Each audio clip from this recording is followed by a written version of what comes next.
to teach us how to live. Muhammad, ya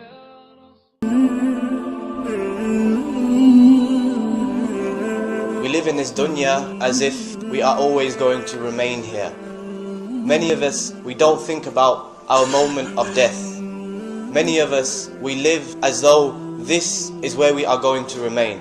As though Allah subhanahu wa ta'ala has given us life forever and we are going to remain on this dunya for all time. And there is not a single person here who knows what his moment of death is going to be like. The first thing that happens to this person when he is on his deathbed, his family are sitting all around him, his loved ones are making dua for him, and this may be us. The angel of death descends upon this person. The angel of death and his deputies, they come and they have black faces. And this is a creation which you have never seen before in your life. And at that moment, you are surrounded by your family, but you feel so alone. Because only you can see these angels. And you are trying to say to your family, help me, but they can't help you. And you are sitting there and you want to scream, but your voice is not coming out. And the angel of death comes and he sits at your head. And then he says, "O evil soul, come out to the anger of Allah and His punishment." And so your soul, it hides within your body because it doesn't want to come out. So your soul, it hides within your body. And then the angels, they beat that person and they pull his soul. And then they ascend to the first heaven and they knock on the doors of the heaven. And it is asked, who is it? And the angels who are carrying your soul, they call you by the worst names that you were known by on this dunya. And then Allah subhanahu wa ta'ala orders that the angels do not open the doors of that first heaven. And that person's soul is dropped from the first heaven to his grave. You're in your grave and you can hear your family's footsteps as they leave you. These people who you turned to in the dunya when you had some distress, when you needed some advice or some help, they bury you and then they leave. And this person, this evil soul, he is screaming, "Don't leave me. Where are you going? Why are you leaving me alone?" And so, the people, they leave.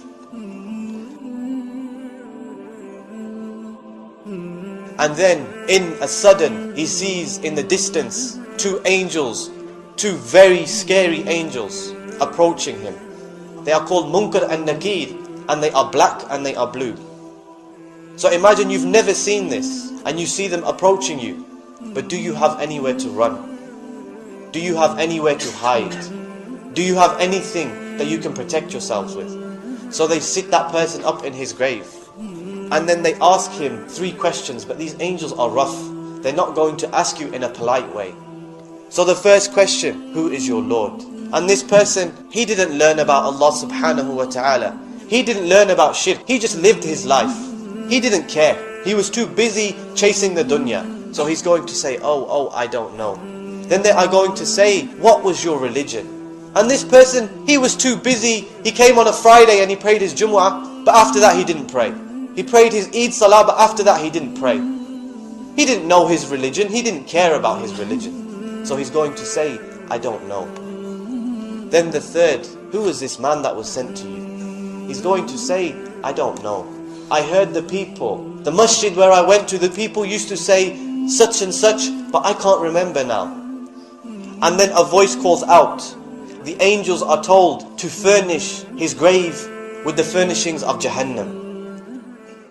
كل نفس ذائقة الموت كل نفس ذائقة الموت ثم إلينا ترجعون والذين آمنوا وعملوا الصالحات لنبوئنهم من الجنة غرفا تجري من تحتها الأنهار خالدين فيها نعم أجر العاملين